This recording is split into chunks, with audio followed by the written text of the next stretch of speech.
Padre Fábio, tenho 29 anos e tenho pensado muito enquanto para mim tudo parece ser mais difícil. Quanto mais eu luto para conseguir alguma coisa, mais longe isso me parece. Formei na faculdade de turismo como a melhor aluna da classe, mas depois de 4 anos a faculdade ainda não entregou o diploma, e o que me dificulta muito arrumar um emprego. Não desisti, fiz pós-graduação e agora estou fazendo um curso técnico em informática. Mesmo assim só consigo emprego temporário. Muitas pessoas que se formaram comigo já conseguiram um diploma, estão trabalhando, mas eu, como disse, só consigo vagas para empregos temporários. Por que na minha vida profissional tudo parece ser tão difícil, padre? Minha filha, às vezes a gente vive alguns momentos da vida em que tudo parece meio amarrado mesmo, meio truncado mesmo. Eu tenho um amigo que eu falo isso para ele de vez em quando. Tudo dá errado para ele. O cartão do banco dele bloqueia toda semana. Ele vai tirar um dinheiro, o dinheiro não sai, mas consta que depois saiu, ele tem que arrumar uma confusão no banco de novo. Todo mundo recebe a correspondência certa com a senha tal, a dele não vem. Então às vezes a gente acha que, eu vou usar um termo feio, né? Parece que outra pessoa está cagada de urubu, né? A gente fala. Desculpe minha expressão feia. Mas isso não pode se aplicar na nossa vida. A gente tem que fazer de tudo para que a gente nunca tenha esse complexo. Porque se você tem esse complexo de que as coisas só dão erradas para você, é possível que psicologicamente você se disponha a esses problemas. Tem que começar a pensar mais positivo e começar a descobrir na sua postura, será que não existe também alguma coisa do seu jeito de ser que esteja desencadeando esses desacertos todos? Porque eu não acredito em falta de sorte. Eu não, de verdade, não acredito mesmo. Não acredito em sorte nem falta de sorte. Eu acredito em perspicácia, em atitude. As pessoas na vida precisam ter atitude para que a vida dê certo. Você pode até falar, padre, mas ela foi desprivilegiada, ela estava numa situação desfavorável. Tudo bem, mas a vida precisa ser o tempo todo essa experiência de clarear para que a gente seja a pessoa certa na hora certa. Não é verdade?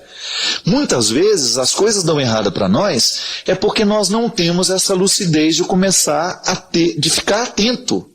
Agora é hora de fazer isso. O diploma não saiu ainda, por quê? Porque deve estar faltando uma atitude de ir lá, de exigir aquilo que é direito seu. A faculdade não pode negligenciar o seu diploma. Não é possível que depois de 4 anos de faculdade, você ainda esteja necessitando do seu diploma e ele não está nas suas mãos. Então falta muitas vezes a atitude da nossa parte. Você sabe, minha gente, às vezes eu fico vendo, nós somos educados dentro de... Às vezes, né, você encontra pessoas, eu particularmente fui educado dentro de um contexto assim, em que a gente fica muito conformado com as coisas não darem certo. Eu precisei, num determinado momento da minha vida, quase que fazer uma quimioterapia psíquica, né? Expulsar isso de mim. Às vezes nós abrigamos dentro de nós um espírito muito conformado. Isso é muito natural de famílias simples, que acostumaram a não ter a oportunidade. Então fica sempre assim com a cabecinha, não deu certo ainda. Mas por que não deu certo? Pois é, eu fui lá e eles não souberam me explicar. Isso nós não podemos admitir.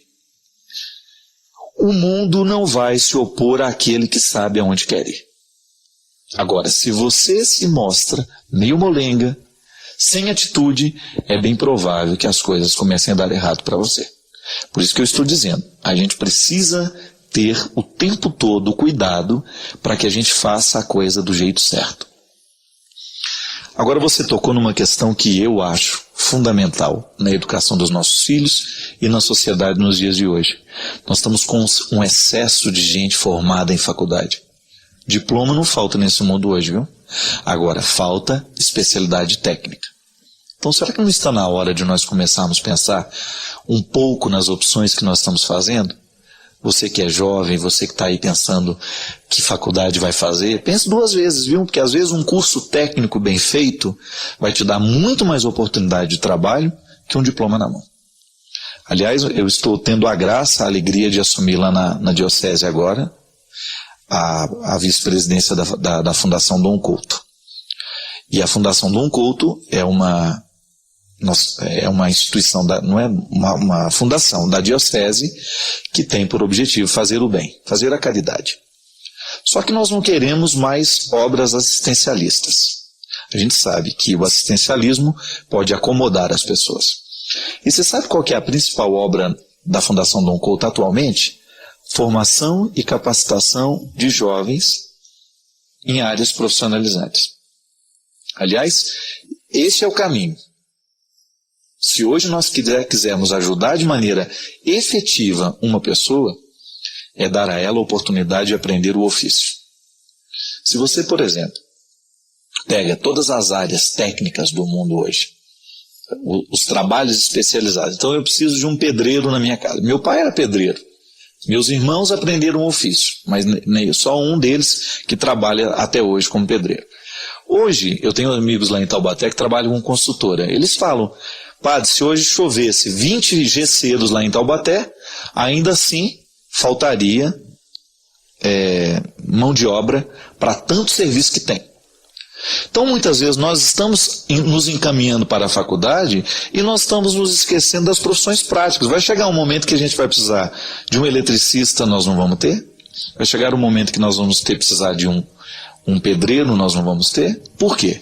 Porque está todo mundo se encaminhando para as faculdades, para isso, para aquilo, mas a vida prática está perdendo espaço. Então, se você tem a possibilidade de fazer alguma coisa, se você tem, de repente, aí uma aptidão, eu gosto de mexer com fio, eu gosto disso, vai estudar. Vai fazer um curso técnico de eletricista, vai se capacitar. Deixa dessa história de que todo mundo tem que ter diploma universitário, porque isso já está passando, viu? Inclusive, essa é uma reflexão que nós precisamos fazer, porque muitos dos nossos filhos vão enfrentar problemas seríssimos de desemprego no futuro, por causa do excesso de faculdades que nós temos hoje no Brasil, que virou um negócio, né? Todo mundo hoje tem faculdade, as nossas cidades estão lotadas de faculdade, e muitas vezes, na hora que nós precisamos de um bom funcionário que saiba fazer aí um bom serviço de carpintaria, de marcenaria, nós não temos. E essa é uma questão que vale a pena. Então, tomar uma atitude. Aí lá eu estava contando da fundação. Sabe qual que é a primeira turma que vai ser formada agora? Eles são especialistas em restauro de imagens. Por quê? A fundação tinha lá o museu, com muitas peças precisando ser restauradas, não tinha dinheiro para isso. Buscamos a parceria com o Senai e o SESI, e estão lá recebendo formação qualificada para depois não só reformarem as imagens, fazerem os restauros que o museu precisa, mas depois também poder trabalhar em outros lugares e levar a profissão adiante. E o que é interessante, é a primeira turma que vai ter essa formação no Brasil e que sairá lá de Taubaté. São 26, me parece 26 ou 27 jovens se especializando em restauro de imagens. Então, vale a pena ficar com a gente pensar sobre isso, né? Hoje, muitas vezes, as pessoas estão enfrentando o desemprego, porque está todo mundo com o diploma da mão, mas não sabe fazer muita coisa com aquele diploma. Então, o diploma é importante? Termos formação acadêmica é importante? Mas nós também não podemos nos esquecer que a formação técnica, ela é tão importante quanto. E que hoje existe um vasto mercado de trabalho precisando desses profissionais e falta mão de obra especializada para isso acontecer. Não é tudo que precisa ser mudado. Não é assim? Há coisas que em nós já está bem. Há coisas que já estão bem posicionadas. Agora a gente precisa continuar avançando. E é por isso que Deus não nos deixa, não nos descuida. É por isso que o cuidado de Deus é uma certeza na vida humana. Sabe por quê? Porque Deus quer que a gente cresça. Quando eu digo, Deus cuida de mim, isso não é uma frase apenas bonita e poética, sem desdobramentos práticos na minha vida. Deus cuida mesmo de mim. Eu sinto isso nas pequenas coisas. E ao me oferecer o seu cuidado, Deus não está querendo me acomodar. Porque às vezes a gente acha que cuidar é acomodar o outro, é aconchegá-lo e impedi-lo do processo da vida. Não. O cuidado é a base de todo o crescimento. Quando eu sei que sou cuidado, então eu estou possibilitado, energizado para as mudanças que eu precisarei viver. O cuidado de Deus não é para nos acomodar. O cuidado de Deus não é para nos deixar aqui então numa preguiça espiritual, tranquilos, não. E ao dizer que Deus cuida de nós, Deus está cuidando para que a gente não fique acomodado no ser humano que nós estamos sendo hoje. Aí você pode tomar essa verdade para você. Desse banquete você faz parte. Esta verdade maravilhosa de fé, antropológica, fortemente fundamentada na história, ela é para mim e para você. Não é bom na vida a gente saber que alguém está cuidando de nós e porque nós estamos sendo cuidados, nós podemos alçar voos um pouco mais audaciosos? Os voos que nós precisamos alçar na nossa humanidade estão diretamente ligados à melhoria que nós precisamos viver como pessoas. Você perceber que no hoje da história você é convidado a dar uma resposta madura para a vida, para a circunstância que você tem, para as pessoas que estão ao seu redor, para o seu ambiente de trabalho. A mim, minha gente, incomoda muito isso, porque eu tenho consciência que o primeiro lugar da nossa evangelização é justamente no lugar das nossas circunstâncias. Ortega y Gasset, um filósofo espanhol, ele dizia uma frase muito interessante. Ele falava assim: eu sou eu e as minhas circunstâncias. O que ele estava querendo dizer com isso? Que eu sou, que a minha estrutura pessoal, que o meu ser, aquilo que dá sustento àquilo que eu, pessoa, sou, está diretamente ligado com as minhas circunstâncias. Então eu sou influenciado pelas minhas circunstâncias, as circunstâncias influenciam aquilo que eu sou e podem até ajudar a me transformar. Mas eu também não posso me esquecer que eu, ser, pessoa, também estou convidado a transformar as minhas circunstâncias. É uma interação o tempo todo. Você vive isso. Imagina que no seu ambiente de trabalho, você é o primeiro ser responsável a transformar as circunstâncias. Aí você não fica mais esperando que o outro seja melhor, que o outro seja honesto, que o outro seja verdadeiro, não. Deus cuida de você e automaticamente você está comprometido com essa necessidade de transformar a sua circunstância. Por isso que nós acreditamos que Jesus é capaz de mudar o mundo. Por quê? Porque nós acreditamos na possibilidade do nosso coração ser diferente. Essa frase, Deus vai mudar o mundo, só pode ser verdadeira no momento em que nós assumimos o compromisso de sermos este mundo a ser transformado. O cristianismo é essa força que nos empenha, que nos coloca numa luta o tempo todo para fazer a diferença no ambiente onde nós estamos. É por isso que a lei, antes de estar escrita no papel, ela tem que estar inscrita dentro de nós. Não é porque o papel me proíbe ou me permite que eu farei ou deixarei de fazer. Jesus já dizia isso. A lei tem que estar gravada nos vossos corações. Ele dizia isso ao povo daquele tempo por uma razão muito simples. Amarravam a lei nos rins, dentro dos pacotinhos, escreviam os trechos da lei, e amarrando, cingindo na cintura, os homens e mulheres daquele tempo acreditavam que estavam com a lei internalizada. Mas Jesus diz, não adianta nada esta lei estar pendurada em vocês se ela não estiver dentro do coração. E Jesus é muito sábio. Por isso que ele revolucionou o mundo e por isso que ele continua revolucionando a nossa vida, as nossas estruturas, porque ele vai na raiz da história, lá no lugar onde a gente aprende. A pedagogia nos diz que o ser humano pode ser melhor à medida em que ele aprende e apreende a bondade como um valor, um código de conduta, caráter, cidadania. São valores que fazem diferença no lugar onde nós estamos situados. E por isso que Jesus dizia que a lei que deve verdadeiramente orientar os nossos corações não é essa que está inscrita nos papéis, nem nos códigos, nem nos livros, mas é a lei que está escrita dentro de nós. E é essa lei que nós queremos escrever aqui. É essa lei que eu faço questão de ajudar você. Eu, como padre, eu estou diretamente comprometido a inscrever essa lei dentro de você. Sabe por quê? Porque se essa lei estiver inscrita dentro de você, ninguém te segura. Você vai longe, porque eu tenho certeza disso. Quando nós temos estas leis inscritas dentro de nós, nos princípios da honestidade, da cidadania, do amor ao próximo, do respeito a Deus, da fraternidade, quando nós temos esta lei inscrita dentro de nós, nós já estamos construindo o céu na terra. Eu fico vendo essa campanha política que às vezes dá nojo na gente em ver, em assistir pela televisão. Eu fico pensando, oh meu Deus, quando é que nós vamos verdadeiramente internalizar os valores que podem mudar este país? E aí eu penso, não é no candidato não, porque eu não tenho como interferir naquele candidato e fazê-lo trabalhar de maneira honesta pelo povo. Eu tenho os meus candidatos nos quais eu acredito, você tem os seus. Mas agora eu fico pensando que nós temos como interferir na nossa conduta. O Brasil começa em mim.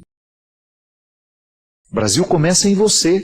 Quando você vai descobrindo que existem irregularidades na sua vida que não podem, que estão erradas. E aí você corre para consertar, você corre para corrigir. É assim que a gente vai mudando. E você tem o direito de viver isso. Você tem o direito de ser mais inteiro, de transformar as suas circunstâncias, de ser um ser humano mais leve, mais feliz, mais realizado, porque outra coisa Deus não quer. Deus nos quer felizes. Deus quer você feliz. Mas pode ser que hoje você tenha obstáculos. Então vamos aprender a libertar esses obstáculos da sua vida. Você merece. Você merece, você tem direito. A palavra de Jesus para inscrever esta lei dentro de nós, registrar, de maneira que nós possamos segui-la, não porque alguém está nos pedindo, não porque alguém está nos obrigando e nem nos mandando, mas é porque nós a conhecemos e nós sabemos o bem que ela pode fazer em nós.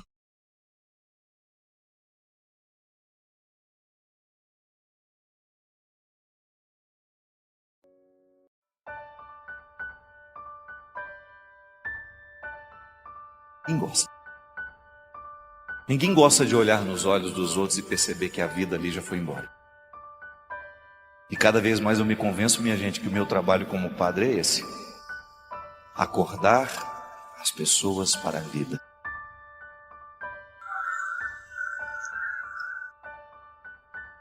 Acordar as pessoas para uma vida nova é um desafio lindo no mundo de hoje. Sair do túmulo. E sabe o que eu acho bonito? É a resposta generosa das pessoas que diz: Padre, seu ministério está me acordando. Que me acorda também. Eu também costumo dormir. Quando a gente descobre que o nosso principal objetivo aqui, sabe o que é? Eu quero ver você feliz. Eu quero ver você sair daqui melhor do que quando você chegou nesse lugar. Que você, quando chegar a reencontrar a sua casa, os seus problemas, você esteja modificado. Não há problema que resista a uma pessoa transformada por Deus. Não há nenhum problema nessa vida que permaneça de pé diante de um ser humano com vontade de resolver. Os problemas só vão imperar sobre nós à medida em que a gente permitir. Não há sofrimento neste mundo. Não há sofrimento, não há nada que possa ser maior que uma pessoa de coragem, minha gente. Porque da mesma forma, como um dia, Deus me pôs diante de uma menina desesperada porque o namorado havia ido embora, Ele me pôs também diante de mulheres fantásticas. Roseli Barca está aqui? Está aqui? Roseli Barca. Foi embora? Está aqui? Vem cá, minha filha. Pode vir aqui. A Lúcia está aqui hoje? Não. Tá? Você vem cá, você também. Como é seu nome mesmo? Sandra. Isso. De Uberaba, isso mesmo. Aquela mulher que está vindo ali, ó, jaqueta cinza, ela tinha 2 filhos. E os 2 morreram no mesmo acidente neste ano. Ela está de pé.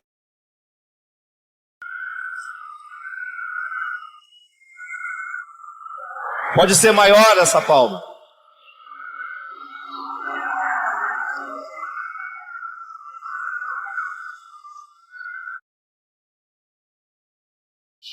A família da Roseli foi destruída numa mesma noite. 2 filhos lindos. Venha cá, venha para cá, sobe aqui. Cadê a Lucimara? Venha cá, Lucimara. Venha cá, Patrícia. A Lucimara, minha gente, ela perdeu o marido e as 2 filhas no mesmo acidente. Venha cá. A Patrícia perdeu a Bia, mudou a nossa vida. Cadê a Vânia? Venha cá, Vânia. A Vânia perdeu o Gustavo. Olha bem para essas mulheres, por favor. Tem alguma mãe aqui que perdeu os filhos? Tem? Venha cá, minha filha. Venha cá. Maria Helena está em cima. Mãe da Mirella, venha cá. Elas não viraram notícia, não. Aqui. Essa aqui foi aquela que perdeu o filho atropelado em Taubaté, que foi uma vez pauta do meu programa. Tiago, Pablo de acidente e o Tiago com câncer. 8 e 18 anos. Essa é a Roseli. A Maria Helena perdeu a Mirella. A Maria José perdeu a Daniela, que não estão aqui. Não está. Um acidente trágico em Petrópolis, fruto de uma noite que alguém embriagado dirigia pela cidade. Está aqui. Perdeu o Felipe, menino bonito, mandou a foto para mim aqui. Liberado. Vânia, minha madrinha de ordenação. Está aqui no. Vânia é uma mulher que precisou inventar o calvário de seu filho. Assim como Maria Clara, a história de ontem. Gustavo, mais velho de seus 3 filhos, ao sair de férias no mês de dezembro, sofreu um acidente trágico e morreu no auge dos seus 14 anos. A história abalou profundamente a pequena cidade de Terra Boa, no interior do Paraná. A morte de uma pessoa jovem é sempre traumática. Parece ferir as regras de uma vida, uma vez que a morte está ligada a idades avançadas. O desespero se abateu sobre aquela família, mas os desdobramentos dos fatos não foram como os da primeira história de Maria Clara, que não soube reencontrar o significado da vida. Vânia reagiu diferente. Ao perder o seu filho Gustavo, essa mulher resolveu fazer justiça à morte tão prematura do seu filho. Ivan Karamazov, personagem de Dostoiévski, diz que a morte de uma criança lhe dá ganas de devolver ao universo seu bilhete de entrada. Mas ele não faz. Ele continua a lutar e amar. Ele continua. Vânia, mesmo sem saber, atualizou em sua vida a força das palavras do personagem do grande autor russo. Ela optou por continuar, lutando e amando. Sofreu muito. Mas não se prendeu à pergunta infértil que nasceu logo depois da tragédia. Em vez de pensar na causa de tudo aquilo ter acontecido, Vânia reorganizou tudo o que lhe sobrara. Fez artesanato da dor. Reuniu os retalhos da vida e, assim como as mulheres que tecem colchas com restos de tecidos, colocou-se a costurar os significados que ainda tinha nas mãos. Olhou para os olhos dos filhos, Thaís e Alessio.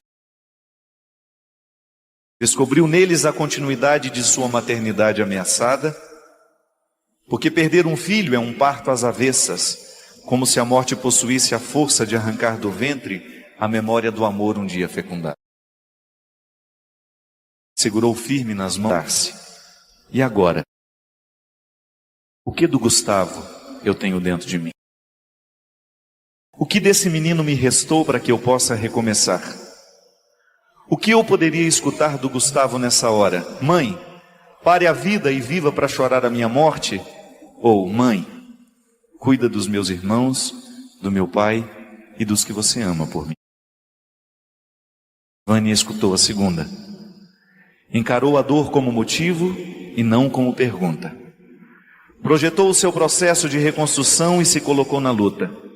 Alguns anos depois do acontecimento, numa boa madrugada de conversas, eu disse: foi muito duro perder o Gustavo, não foi? E ela me respondeu: sem dúvida, foi muito duro, mas foi também muito especial. Eu a olhei assustada e ela continuou: ao experimentar a dor de perder meu filho, pude chegar a alguns lugares da minha alma a que nenhuma alegria havia me levado. Ao ter que sepultar o meu filho, eu tive que descobrir coisas que estavam escondidas dentro de mim, que eu jamais sabia possuir. Descobri uma força que estava resguardada e que só aquela dor poderia ter revelado.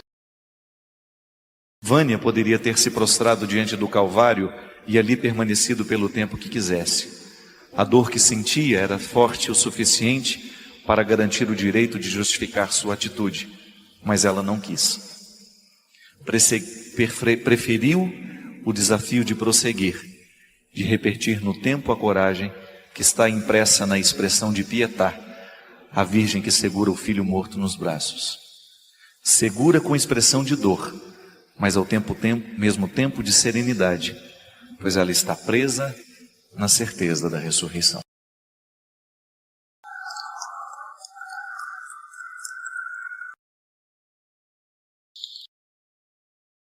Pode subir. Vem cá, que eu vou precisar de todas vocês. Pode vir cá. Olha, dona Didi, calma.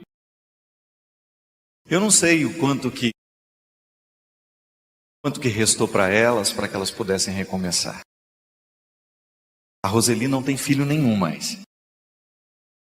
O desafio dela é dobrado. Vocês têm filhos a quem vocês podem olhar nos olhos. A Lucimara tem uma.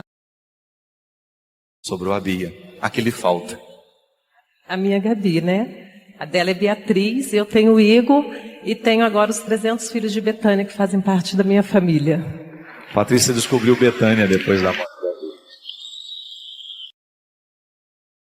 Aliança de consagrado. Você sabe que no dia que eu fazia o show lá da Amã, em que eu olhava aquele povo todo reunido, tudo organizado por ela, para ajudar a comunidade de Betânia, eu só pensava assim: o que a morte de uma criança, quando bem vivida, pode fazer na vida de uma mulher? Olha o tamanho deste lugar, olha o tanto de pessoas que essa mulher trouxe aqui para dentro. 2.800 pessoas. E olha o que a Bia está fazendo na vida da mãe dela. Quem que é a senhora? Sou de Cianorte. Cianorte? É. Paraná. Do lado de Terra Boa. Ih, minha filha, que bom. Que bom estar aqui. Olha só que coisa bonita, meu Deus. Abençoe. Posso dar um beijo de todo mundo depois? Eu quero que vocês fiquem aqui, ó. Vamos lá. Vamos ficar todo mundo parado aqui agora. Isso. Cadê a dona Ana? Pode vir também, dona Ana. Só já perdeu uma também.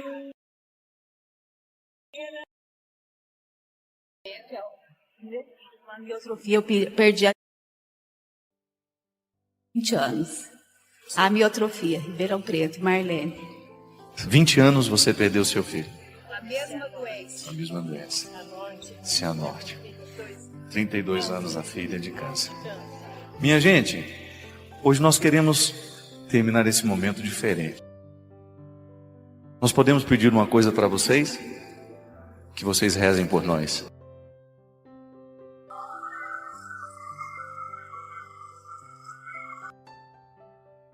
Essas mulheres não são personagens de novela. Essas mulheres são reais. Elas são de aço. Elas são de flores. Vai lá também. Essas mulheres fazem parte. Nós não temos nem como acessar a dor que elas sentem. A gente não tem. Agora eu gostaria que esse lugar pudesse aplaudir de pé essas dores, essas ressurreições.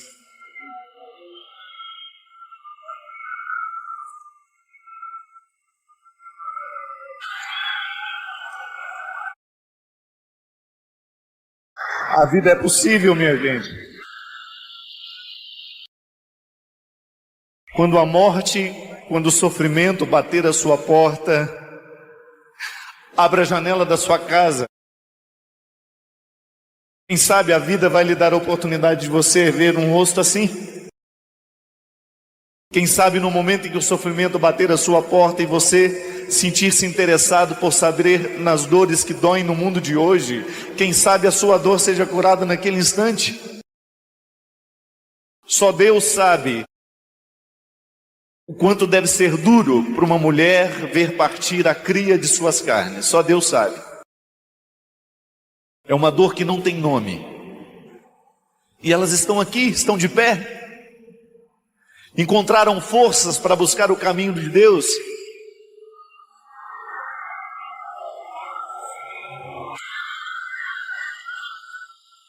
Não se trata de nós desprezarmos o sofrimento que há em nós, não se trata disso. Se trata de nós pedirmos a Deus a graça de ver a vida com olhos mais dilatados. Às vezes o nosso jeito de interpretar o que a gente sofre é tão mesquinho que a gente acha que é grande demais, mas não. Se de repente a gente abre a janela da nossa casa, a gente vai se deparar com uma pessoa como elas, que passou pela dura experiência de ter o coração dilacerado por uma dor tão lancinante, tão profunda.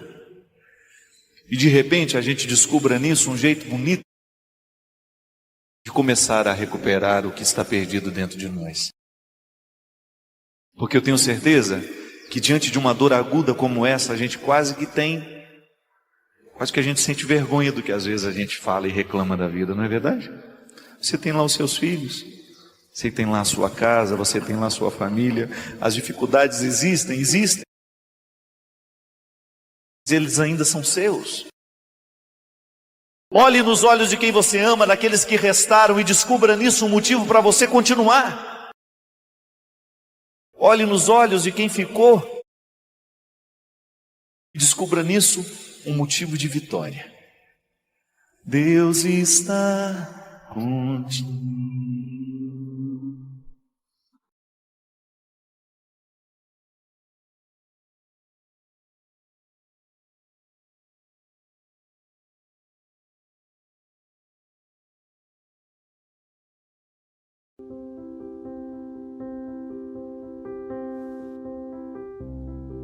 Às vezes, a busca pela salvação, a busca pela vida saudável, vai exigir de nós caminhos muito difíceis. Reformulações, reinterpretação do papel do outro na nossa história. E quando nós não fazemos isso, nós vamos ficando cansados. E nós não sabemos por quê. Quantas vezes você identificou isso? Não conseguia identificar o que doía, mas você sabia que doía e muito. E que aquela dor estava provocando em você uma inimizade interior, que não é com o outro. Não, você estava se sentindo seu inimigo. Você estava se sentindo como que criando com você mesmo uma péssima relação. Às vezes, gente, dependendo do grau que isso fica dentro de nós, a ponto de nós queremos tirar a vida. Eu espero que não sejam muitos. Em algum momento da sua vida você já pensou em desistir? Você pensou que a morte seria a melhor solução? Eu já. Por que a gente pensa isso? Porque nós esgotamos as nossas reservas. Nós esgotamos a nossa serotonina, nós esgotamos a nossa dor, nós esgotamos todas as químicas do bem-estar, os nossos estilos de vida, as nossas rotinas cansativas, os nossos relacionamentos desgastados. A gente não percebe que o nosso óleo está se esgotando e a gente não tem a sabedoria de parar e de abastecer antes que chegue a escuridão. Pode ser que eu esteja falando com você que está neste momento esgotada. como eu tantas vezes estive.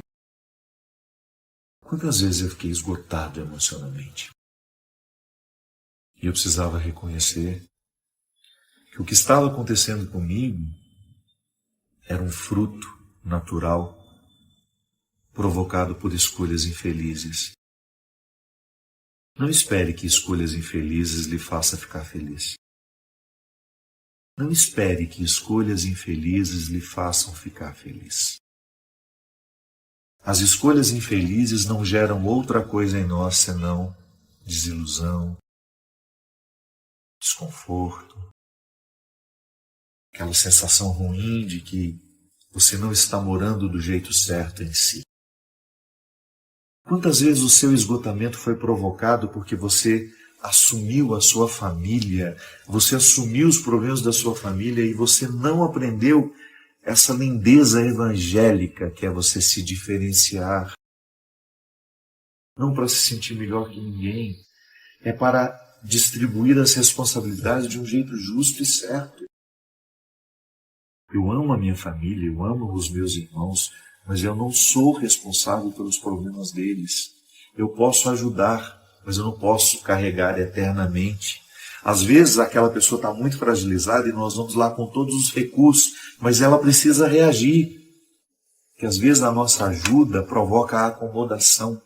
Quantas vezes, minha gente, dentro das nossas casas, nós estamos exaustos, porque nós não aguentamos mais carregar as pessoas nas costas. Nós queremos que elas parem de beber. Nós queremos que elas parem de usar a droga. Nós queremos que elas saiam daquela prostituição socializada que tanto destrói a vida delas, mas elas não querem. Elas não fazem a mesma escolha. E nós vamos assumindo aqueles fracassos como nossos. E nós vamos nós vamos dividindo o nosso óleo e daqui a pouco nós não temos mais para continuar a estrada. Quantas vezes você está esgotado, destruído emocionalmente? Quantas vezes? E você que oferece a tantos não tem a quem buscar. Em quem buscar? E aí você descobre. Que solidão. Mas não reclame. Fique, como eu sou sozinho. Não. Faça a sua busca. E pare de dar aquilo que você não tem. Faça o enfrentamento com as pessoas. Muitas situações só serão resolvidas mediante a experiência do enfrentamento. Que é aquela formalização do problema. Que às vezes nós vivemos problemas sem formalizá-los. Nós não falamos sobre eles, nós não pontuamos, nós não colocamos a verdade na mesa. Nós vamos só atropelando. E de vez em quando nós gritamos. Mas gritar não é enfrentar. Gritos momentâneos, histerismo, crises de agressividade não são enfrentamentos. Enfrentamentos é quando você veste a sua melhor roupa, convida aquele que é o problema para descer para jantar. Pode ser na sua casa mesmo.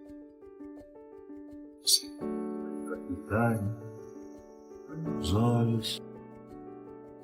Pois é. Vamos distribuir aqui o que é meu, o que é seu.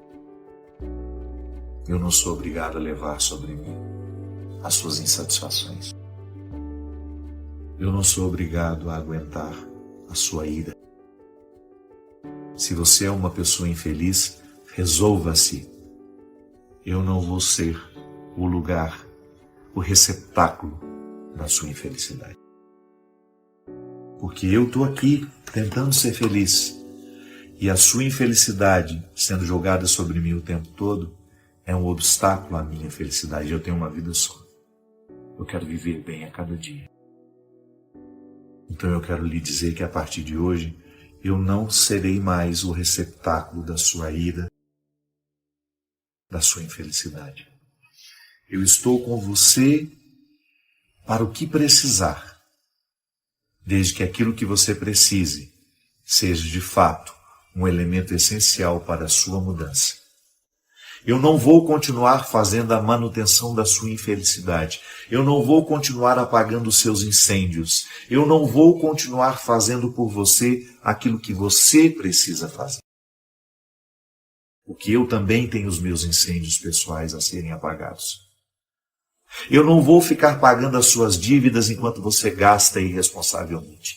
Eu também tenho os meus sonhos a serem realizados. E muitas vezes eu pisei em cima dos meus sonhos porque você foi irresponsável e julgava a sua irresponsabilidade consciente. Eu não farei a manutenção daquilo que em você é doentio. Eu não vou pagar a fatura da sua imaturidade emocional, porque eu não tenho obrigação. Embora nós tenhamos o mesmo sangue, embora estejamos casados, embora sejamos irmãos uns dos outros, eu não tenho a obrigação de ficar pagando aquilo que você não pagou diariamente. Isso é enfrentar. E com serenidade, sem gritar, mas com autoridade. Eu sei que na cabeça de muitos de nós a autoridade é grito. Não. Autoridade é firmeza na voz, é decisão. Quando o outro percebe que nós estamos decididos a não ficar dividindo mais o nosso óleo e ficando no meio do caminho como ele fica, ele tende a acordar. E muitas vezes os mecanismos doentios são mantidos por nós. O outro só dança, mas quem está tocando a flauta somos nós. Eu sei que é cruel. Você acha que é fácil para mim? Quantas vezes eu precisei admitir isso? Que para muitas pessoas que dizem me amar, eu não passo de um caixa eletrônico. E com o tempo eu fui perdendo a culpa de dizer não tenho obrigação. A vida é sua. Eu também não tive oportunidade. Eu busquei por elas. Por que você não pode buscar? Você não é doente. E se você está inventando doença para se livrar, porque isso também é comum. Algumas pessoas ficam inventando doenças para poderem ser eternamente cuidadas, eternamente socorridas durante o processo. Olha, eu estou a caminho e o meu azeite está terminando. Eu estou aqui, mas o meu azeite não dá para ir até ali na frente. Por favor, pelo amor de Deus, eu estou muito doente, me ajude. Não. Somos. Não devemos, em hipótese alguma, fazer a manutenção da preguiça alheia. Não podemos, em hipótese alguma, assumir esse papel desconfortável de ficar pagando a fatura da imaturidade dos que não querem crescer. Tem o mesmo sangue que você? Tem. Mas às vezes não tem amor nenhum. Não tem vínculo. Só lhe enxergam como um lugar para a satisfação de desejos, de necessidades, de carências. Às vezes você passou a ser um objeto há muito tempo. E isso não é divinidade. Isso não é cristão. Não é o que Deus pede de nós. Definitivamente não é o que Deus pede de nós. Eu sei que às vezes nós fomos criados assim, para oferecer o que não temos. Deus não pede isso de nós. Sejamos solidários, sejamos amorosos, mas nunca percamos de vista que antes de oferecermos aos outros, nós precisamos oferecer a nós. E que não é justo, em hipótese alguma, dar o que não temos mais. Busque as suas reservas. Intensifique a sua vida espiritual para você continuar tendo a alegria de ser quem você é. E quando o outro realmente precisar da sua ajuda, você ter condições de ajudar e sem sentir que para ajudar você precisa entregar o que você tem de você.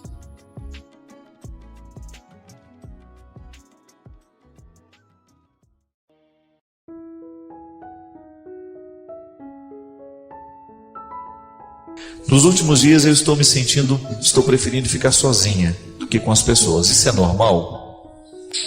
O que é normal, minha filha? É você perceber, né? Esse conceito de normalidade é muito estranho, porque é só você identificar se a sua necessidade de solidão está se estendendo demais. Porque todo mundo tem necessidade de solidão. Aliás, eu tenho pavor de não ter o meu espaço de solidão. Todo mundo precisa, né? Ter aquele seu momento, né? Aquele momento que você fica sozinho, que você não está sendo olhado por ninguém, que você pode ficar descalço, que você anda de pijama dentro de casa, que você fique à vontade, é o seu espaço. Às vezes, dentro da nossa casa, nós não conseguimos viver privacidade. Primeiro, por causa de um espaço físico. Às vezes você dorme com 2, 3 pessoas no mesmo quarto. Então, que hora que você fica sozinho? Só na hora que você vai no banheiro. E mesmo assim, se a casa tem um banheiro só, daqui a pouco tem alguém batendo a tá demorando, vai ficar quanto tempo aí, né? Então, como é que você vai construir a sua privacidade? Eu me lembro que lá em casa a gente não tinha privacidade, não. Privacidade é coisa de rico, porque nós não tínhamos nem casa que pudesse nos dar privacidade. Então, esta falta de privacidade dentro do nosso contexto familiar precisa ser sanado de outra forma. Tá certo que você não tem uma casa para ficar sozinho, para criar o seu espaço, para ficar lá, né, fazendo sua meditação, sua leitura. Crie o seu espaço de solidão, que ele é muito importante. Agora, minha filha, quando você percebe que a sua solidão está prejudicando a sua relação com as pessoas, então alguma coisa está errada. Porque o nosso tempo de solidão, ele tem que ser para preparar o nosso convívio. Não é só um egoísmo, não é não. A solidão prepara o convívio. Coloque isso na cabeça. Assim como as férias nos preparam para o trabalho. Qual que é a função das férias? É descansar o corpo para depois a gente voltar trabalhando com mais disposição. Não sei se isso acontece de maneira, porque às vezes as nossas férias são mais cansativas do que o trabalho, né? Quem merece isso não, gente? E às vezes nós construímos o nosso descanso de um jeito cansativo. Então muitas vezes essa necessidade de solidão, ela é um cansaço mesmo, uma incapacidade que muitas vezes nasce uma incapacidade do nosso jeito de organizar bem a vida. Eu sempre penso assim, que há sempre um detalhe na nossa vida que pode ser modificado. Às vezes nós esperamos que grandes mudanças aconteçam. Não. Grandes mudanças não costumam acontecer, não. Ou se acontece, é muito sobrenatural. O natural é que você tenha a possibilidade de pequenas mudanças. Se eu disser para você que grandes milagres acontecem na nossa vida todos os dias, não. São miudinhos. Agora, uma coisa é certa, que acontecem. Aí vai depender da nossa sensibilidade de abrir os olhos para perceber. Vai depender daquilo que nós conseguimos enxergar. Você tem inúmeras possibilidades diante de você. Pode ser que você não veja todas. Comece por aquelas que você vê. Seja honesto com aquilo que Deus está te dando. Muitas vezes nós ficamos pedindo a Deus uma série de coisas, mas Ele já deu o que a gente precisa, mas a gente não sabe reconhecer. E saber reconhecer aquilo que Deus nos deu é um jeito bonito que a gente tem de experimentar o cuidado dele por nós. Comece a mudar a sua vida. Comece por coisas pequenas. Outro dia encontrei uma senhora que me disse: padre, ouvi uma palavra que modificou o meu jeito de pensar a minha vida. E começou simples. Começou a partir de uma caminhada que ela estava fazendo todos os dias de manhã. O todo dia não pode ser a partir da segunda-feira só. Tem que ser uma atitude que envolva a nossa vida, que nos discipline. E aí todos nós sabemos onde é que nós precisamos mudar. Às vezes são mudanças grandes que só acontecerão nas mudanças miudinhas que a gente assume todo dia. Quer um exemplo? Vai para a sua gavetinha de novo. Dá uma olhada em tudo que você está guardando aí no seu quarto. Tem muita coisa que você passou da hora de jogar fora. E às vezes a gente fica pensando: e se amanhã eu precisar? Mentira. É um jeito que a gente tem de entupir os armários, de entupir as cômodas, de entupir o nosso quarto com coisas desnecessárias que nós nunca vamos usar.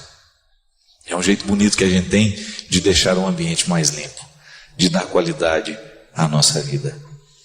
Pesos que estão de fora, que estão dentro das gavetas, que estão nos guarda-roupas, mas pesos que estão aqui dentro de nós também. Rancores que às vezes nós precisamos jogar fora. É um jeito bonito que você tem de deixar Deus cuidar de você, jogando fora aquilo que não merece ser guardado.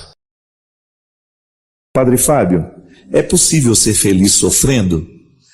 Tudo depende do jeito como a gente sofre, né? Há sofrimentos que são redentores. São aqueles que você descobre a razão do sofrer. Então eu estou vivendo uma privação na minha vida, digamos, vou dar um exemplo. Eu preciso passar num vestibular. Então eu sofro a ansiedade daquela responsabilidade de ter que passar. Agora, a partir do momento que eu começo a estudar, eu continuo sofrendo, porque a ansiedade ainda está em mim. Mas eu começo a descobrir o caráter redentor do sofrimento, que é justamente preparar o resultado. Quando nós perdemos alguém, por exemplo, não vamos falar de morte física, não. Vamos falar de morte psíquica, né? Que é quando você perde um namorado, quando um amigo te trai. Tudo isso causa sofrimento dentro de você. Agora, se você vive esse sofrimento de maneira infértil, isto é, sofre por sofrer, como é que a gente sofre por sofrer? Quando a gente permite que o ódio fique tomando conta de nós, quando o ódio começa a administrar os nossos sentimentos, aí você sofre dobrado, porque você não joga fora o que te fez mal. É igual quando a comida nos faz mal, ela prejudica o corpo. Quando nós vivemos sentimentos estragados, ela faz mal ao nosso espírito, à nossa alma, tudo que faz parte dessa condição psíquica, daquilo que não é material. Claro que o cérebro é material, mas há algumas coisas que extrapolam essa materialidade cerebral. Então a gente tem um processo de amargura, um processo de depressão, de tristeza. São vários os estágios do sofrimento. Se a gente não administra bem, por exemplo, a tristeza, é possível que isso vire uma depressão depois. Então o que a gente precisa fazer para sofrer do jeito certo? Primeiramente, ser honesto. Coloca a questão que lhe faz sofrer e pergunte-se: será que vale a pena sofrer tudo mesmo que eu estou sofrendo por isso? Às vezes nós sofremos tanto por pessoas que não valem a pena, não é verdade? Às vezes nós empacamos tanto tempo da nossa vida com sofrimentos, com pessoas que não tinham a menor consideração por nós, ou às vezes pessoas até passageiras, né? E às vezes nós ficamos sofrendo demoradamente por causa disso. Não. A gente precisa administrar isso. E o único jeito que a gente tem de administrar o sofrimento é racionalizando. O que provoca o sofrimento dentro de nós é o jeito como nós pensamos o sofrimento. Uma ideia vai me fazer mal à medida em que eu alimento essa ideia dentro de mim. Agora, se eu reconstruo, se eu substituo a ideia que me faz mal por uma ideia que me faz bem, então eu começo a superar a dor, eu começo a superar o sofrimento. Então a gente pode sim buscar esta realização, a gente pode ser feliz mesmo no momento do sofrimento. Basta que você olhe o sofrimento de um jeito novo, de um jeito diferente, e não fique se amargurando tanto, estendendo demais no tempo a experiência que poderia ser muito bem curta. Às vezes nós encontramos pessoas que não fazem a amizade com a vida. A gente tem que fazer esse pacto com a vida todos os dias, minha gente. Todo mundo sofre. Não adianta você pensar que é um privilégio seu você sofrer. Não é. Nós sofremos o tempo todo por questões que são nossas. Agora, você já imaginou se nós vamos parar a nossa vida porque a gente está sofrendo? Então o mundo não vai caminhar mais. E o mais interessante é que quando nós administramos bem o sofrimento, nós crescemos como pessoas. Nós ficamos mais interessantes. Nós ficamos melhores. A gente tem mais história para contar. A gente tem mais conteúdo, digamos assim. O conteúdo da vida está diretamente associado ao que nós sabemos fazer com acontecimentos. É isso que mais cedo ou mais tarde a gente vai poder relembrar, a gente vai poder contar, a gente vai poder dar testemunho, a gente vai poder dar exemplo e o melhor, até aconselhar aqueles que estão passando pela mesma situação e não sabem como agir. Precisamos o tempo todo administrar bem o que nos acontece, porque no momento que a gente administra bem a nossa vida, nós ajudamos até a ajudar a administrar a vida do outro também. Mas não vai querer administrar a vida do outro se você não administra a sua, né? Tem que ter primeiro esta responsabilidade com aquilo que é seu. Sofra no tempo certo, sofra do jeito certo. Não permita que as mágoas, que as coisas ruins da vida demorem demais dentro de você, porque isso não vale a pena. O bom mesmo é a gente julgar fora o que precisa ser julgado para a gente só ficar com o que é bom. Padre Fábio, é possível ser feliz sofrendo? Tudo depende do jeito como a gente sofre, né? Há sofrimentos que são redentores. São aqueles que você descobre a razão do sofrer. Então eu estou vivendo uma privação na minha vida, digamos, vou dar um exemplo. Eu preciso passar num vestibular. Então eu sofro a ansiedade daquela responsabilidade de ter que passar. Agora, a partir do momento que eu começo a estudar, eu continuo sofrendo, porque a ansiedade ainda está em mim. Mas eu começo a descobrir o caráter redentor do sofrimento, que é justamente preparar o resultado. Quando nós perdemos alguém, por exemplo, não vamos falar de morte física, não. Vamos falar de morte psíquica, né? Que é quando você perde um namorado, quando um amigo te trai. Tudo isso causa sofrimento dentro de você. Agora, se você vive este sofrimento de maneira infértil, isto é, sofre por sofrer, como é que a gente sofre por sofrer? Quando a gente permite que o ódio fique tomando conta de nós, quando o ódio começa a administrar os nossos sentimentos, aí você sofre dobrado, porque você não joga fora o que te fez mal. É igual quando a comida nos faz mal, ela prejudica o corpo. Quando nós vivemos sentimentos estragados, ela faz mal ao nosso espírito, à nossa alma, tudo que faz parte dessa condição psíquica, daquilo que não é material. Claro que o cérebro é material, mas há algumas coisas que extrapolam essa materialidade cerebral. Então a gente tem um processo de amargura, um processo de depressão, de tristeza. São vários os estágios do sofrimento. Se a gente não administra bem, por exemplo, a tristeza, é possível que isso vire uma depressão depois. Então o que a gente precisa fazer para sofrer do jeito certo? Primeiramente, ser honesto. Coloca a questão que lhe faz sofrer e pergunte-se: será que vale a pena sofrer tudo mesmo que eu estou sofrendo por isso? Às vezes nós sofremos tanto por pessoas que não valem a pena, não é verdade?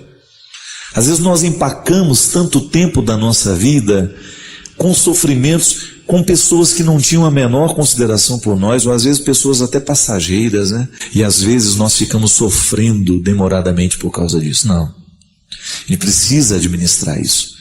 E o único jeito que a gente tem de administrar o sofrimento é racionalizando.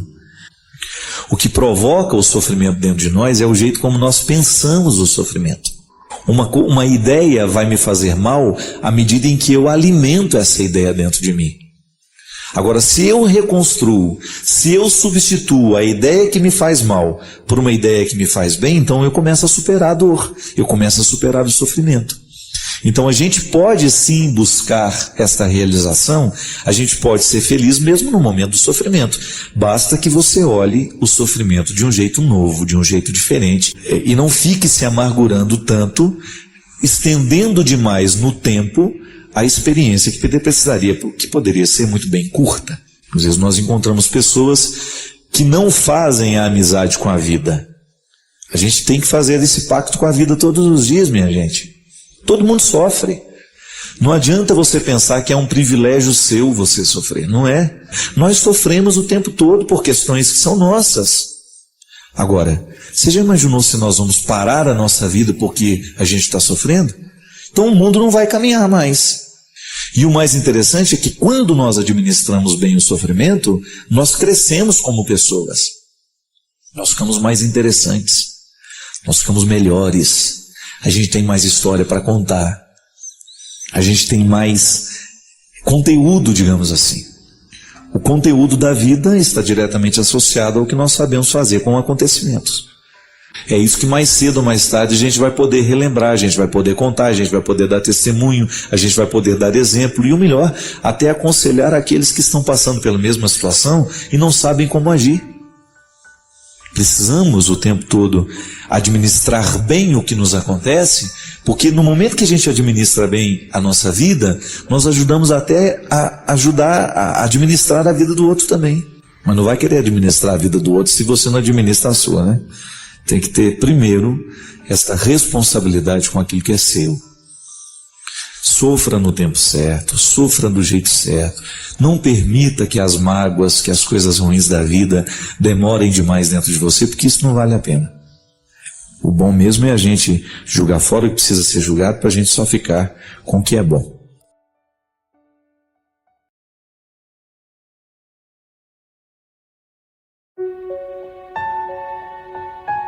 Deixe seu like, inscreva-se e compartilhe para fortalecer o canal.